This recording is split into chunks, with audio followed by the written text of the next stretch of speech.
We got to talk about some old-timey World War II stuff. I wish I could do a transatlantic accent. I can't. Here we are, looking at the ship. I don't know the name of the ship. Yeah, this one is like the so I wanted to say Prince Albert, but it's definitely Prince Albert. No, it's not. The Prince of Wales. The Prince of Wales here. We're looking today at the ship. And also the Repulse. Disgusting. The Repulse. Okay. Why is it repulsed? So, I mean, to really bastardize history here, I'm going to give you a little bit of a recap. Okay, so Winston Churchill, Prime Minister of the UK during World War II, sent 2 capital ships just off the coast of Singapore as a deterrent for the Japanese expansion forces. So, right at that point in time, things were really heating up in that area of the world in the Pacific, right? You've got Pearl Harbor. Okay, we all know about Pearl Harbor. We do. Well, this incident happened a day, or 2 days, depending on your time zone, 2 days after the Pearl Harbor attack.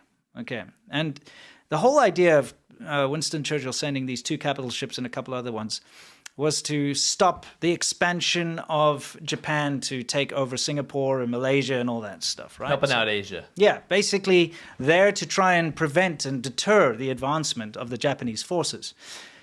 It didn't work, okay? Because, well, not only did the Japanese invade Pearl Harbor and create a huge amount of destruction, but they also sent in their torpedo bombers, and they didn't realize that Japan had pretty advanced torpedo bombers, which could really strike the ships from a long range, and sunk these 2 very big battleships. Oh, man. Just there off Epic the coast. L. Yeah, it's in Malaysia, right? So it was a big battle, and I've actually got a quote here of what Winston Churchill said, because he was called the next morning.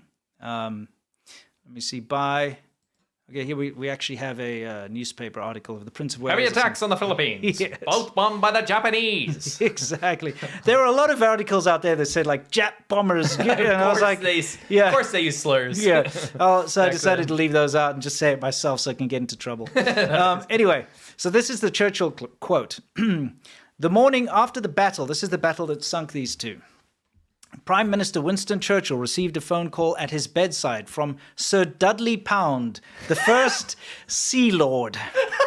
I'm sorry. Yeah. What is a Dudley Pound and what is a Sea Lord? Well, I mean, his name is Sir Dudley Pound. Sir Dudley Pound, the first Sea Lord of the UK Royal Navy. Yeah, so what do you do for a living? I am the first Sea Lord. I'm the Sea Lord, Lord of the Sea, am I? It's a video game? He's like got a Triton. He's like, it's like King Triton. Anyway, first Sea Lord. So this is what Pound said.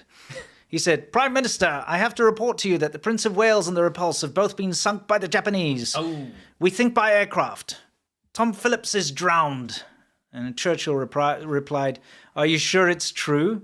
And Pound said, there's no doubt at all. So Churchill hung up. And he said, in all the war, I never received a more direct shock. As I turned over and twisted in bed, the full horror of the news sank in upon me. There were no British or American ships in the Indian Ocean or the Pacific, except the American survivors of Pearl Harbor, who were hastening back to California. Across this vast expanse of waters, Japan was supreme, and we everywhere were weak and naked. All right? Ouch. So this was a big deal. Right. Okay, this was a huge deal. You have to understand, this was a really big deal.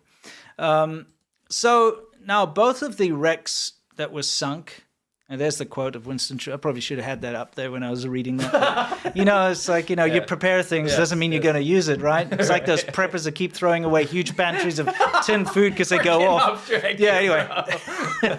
So, of course, these are very revered. Here's a memorial to them, which is in England in a little place somewhere. Sure.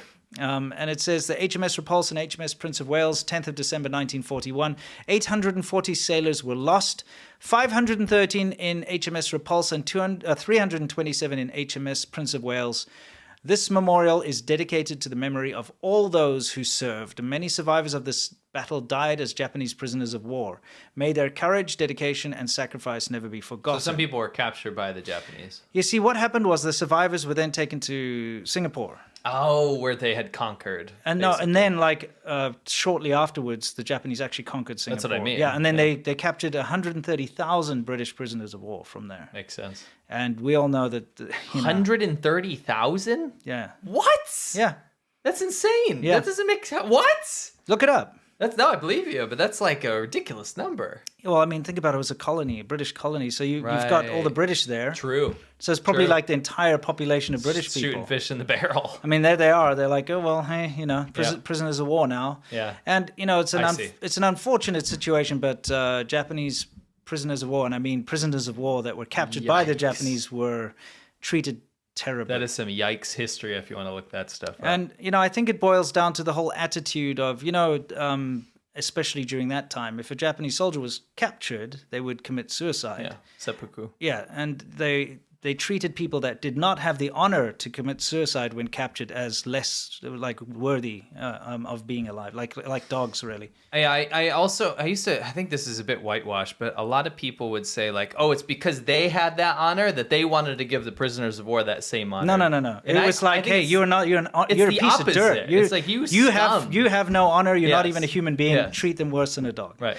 And that, I'm pretty sure, is what happened. Anyway, it says here, those that go down to the sea in great ships see the works of the Lord and the wonders of the deep. Oh, that's a very optimistic way of looking at this. Well, you got to try and make the families feel better. I agree. Anyway, the thing is, these two wrecks, which are identified, everybody knows where they are treated as war graves. As they should be. What you're seeing here are some buoys. How do you say that? A buoy? A buoy? Yeah. David Bowie? Yeah, that's David Bowie. I know. Yeah. But anyway, these buoys are attached. That's not him. Buoys. In this photo, I'm pretty sure. I mean, eyesight's not great, but I don't think that's David Bowie. No, probably not. Divers go... Some sort of Rorschach test. Yeah. Divers go down occasionally and attach the British naval flags to the wrecks as out of respect for the dead. Yeah. And this has been a tradition that's been going on for, many, many, many years. And as you can see, this is the cool. Repulse. The previous one is from such the a Prince bad of name Wales. for a ship. Yeah, well, they Repulsive. have interesting names. Like one of them was called the Vampire. And, that's sick. there was another one. The HMS Terror is the one that got stuck up in the ice where all the sailors went mad from the lead. It's a cool name. Yeah, probably unlucky name. Yeah, it was pretty unlucky. Anyway, so so this is something. The reason I'm showing you all of this stuff is to show you that this is the location of the two. By the way. The two wrecks. And the reason I'm telling you all of this is that these are actually revered war graves, and they are, what is it? They're property of the crown. And there's the whole international agreements about, this is you don't touch it. This is a war grave. Yeah, you wouldn't. Yeah, exactly. It's like a historical site. Sure. China doesn't care. They sent a dredger up there to go and dredge up the steel and destroy the wrecks to steal all the shipwreck steel. Just recently, right? Yeah. Like the other day. Yeah. Yeah. So, yeah. So they went to go find a royal property with international agreements as being designated as a royal grave. Yes. And then cut up the steel to reprocess it. Yeah, let me read over here. So, a Chinese salvage ship has been caught red-handed looting the war graves of 840 men, ripping up the World War II wrecks of the battleship HMS Prince of Wales and the battlecruiser HMS Repulse for high-quality steel. Malaysian media... that's repulsive. That is repulsive, yeah. Yeah, exactly. Malaysian media and maritime open-source intelligence analysts last week located a dredger sitting illegally over the designated war grave of the two British warships sunk by Japanese bombers in December 1941. Royal Malaysian Police on Friday reportedly uncovered live ammunition, two British 5.25-inch anti-aircraft cannons, a ship's anchor, and sections of hull at a jetty in Kota Tinggi, Johor. Okay. It's in Malaysia. Yeah. So basically they went down there, they've been dredging up these war graves, looting them and taking the steel. That's a reason. Plunder over yeah, there. Exactly. And then obviously offloading some over there, and the local police found oh, okay, they're finding some of the things they've been picking up, like all the ammunition and stuff from there. So the Malaysian police cooperated in. They found some of the stuff on the jetty there because obviously the salvage ship gets overloaded, goes and offloads some things which will then get like taken care of from there, and then they go out to get more, that type of thing. Anyway, oh my gosh. The steel used in the era's warships were of exceptionally high quality and represents a quick and easy source of scrap to be smelted into new products. And this is something very interesting that I didn't know. The steel? Yeah. I learned about is that this the as well. steel in these era of any ship that was sunk before like the nuclear tests. Pre-1940. Yeah, 1940, the nuclear tests. Although this was sunk in 1941. So. No, but it's about when it was made. Oh, right, yeah. Not when it was sunk. It doesn't matter when it was sunk. Anyway, the fact of the matter is, when the first atomic Sure. tests for the atomic bombs happened, nuclear isotopes went up into the air Yeah. and apparently affected all steel. So, Yeah. if all steel has like a small, minute amount of radiation, and that really messes with very precise scientific instruments. Yeah, it's kind of why I'm not what I used to be, you know? Yeah, exactly. So this steel is very useful for very precise scientific instruments, and that's why it's so sought after. It's like gold. Yeah, any like high quality steel from before the first nuclear bomb tests is actually sought after. Yeah. It's kind of interesting. Let's go cut up some ships, said China. Yeah, What are you doing? Let's go steal some graves. What are you doing? Let's rob some graves.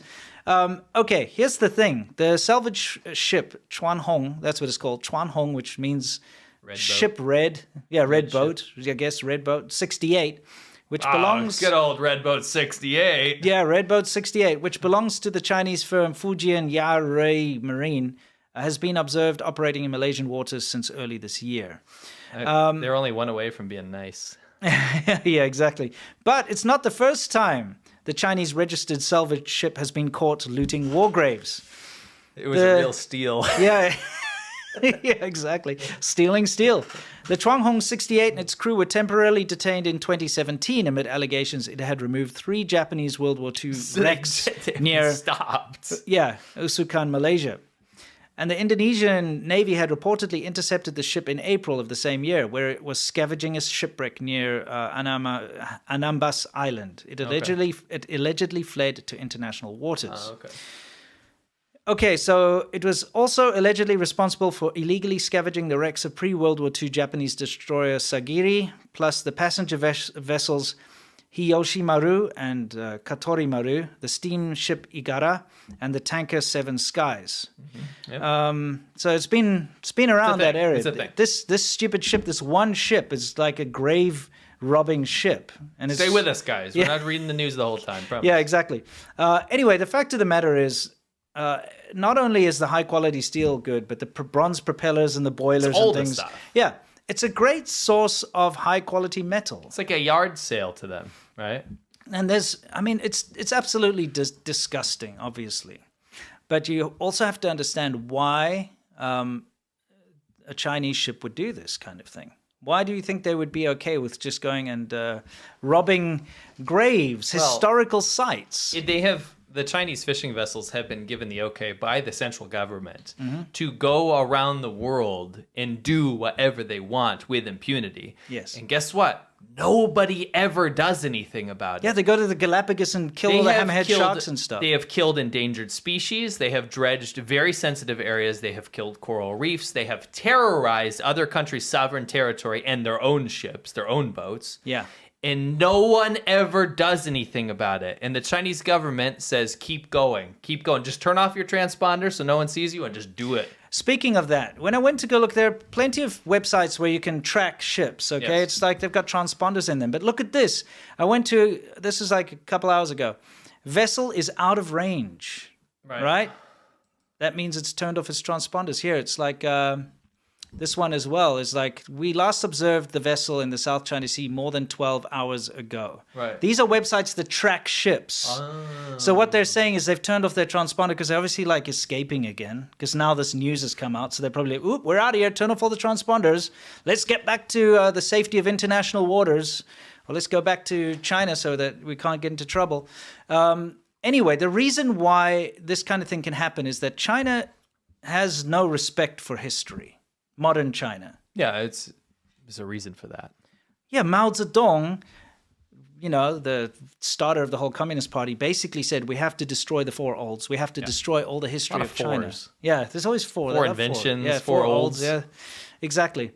Gang of four. Gang of four. It's always four. It's a lot of fours. Yeah. Anyway, so they went and destroyed temples and burnt manuscripts and pulled down statues and got rid of all the history and all that sort of thing. So China's history. like China's own. actual history. So there's no real respect for history. No, it's always seen as tacky, or there's no real respect for old things. If you think about it, if you go around China, people have been taught that everything must be new. Yeah. If it's something old, it's like if it's something like an old car or an old this or that, that's very recent that stuff is kind of respected. Yeah. In traditional history, they're like, no, everything must be new. Yeah, Right. yeah, it's true. So that's kind of a disgusting thing that's been happening right now. Crazy English, crazy life, crazy work, crazy study. Crazy! Crazy! Crazy life! Crazy! Better. Good. What is happening here? was so Are you confused. casting a spell? He's basically duping the audience. He's into just thinking talking he's a shit. linguist. He's just talking absolute shit. Let's get crazy. You know what? I lost my job today. Are you kidding me?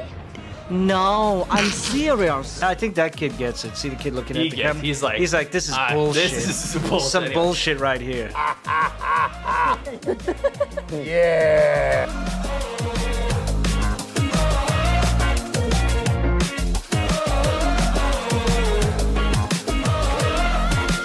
Close my eyes, I can almost see it. When I take a breath, you fill up my life.